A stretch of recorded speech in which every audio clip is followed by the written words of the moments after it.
बिस्मिल्लाहिर्रहमानिर्रहीम। अस्सलाम वालेकुम। उम्मीद है आप सब खैरियत से होंगे।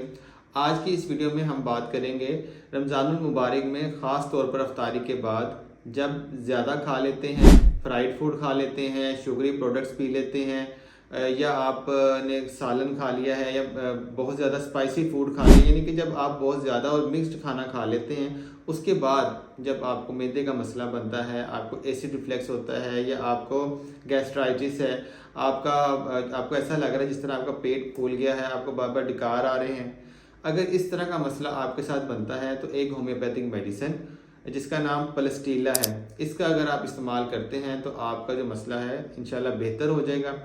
इस मेडिसिन को आपने इस्तेमाल ऐसे करना है कि पलस्टीला 200 के 3 से 4 ड्रॉप्स आपने 1 चम्मच पानी में डाल के पीने हैं, और आधे घंटे के बाद अगर आपको एक डोज से आपका जो प्रॉब्लम है, मसला है, वो बेहतर हो गया है तो फिर तो नेक्स्ट डोज आपको लेने की ज़रूरत नहीं है।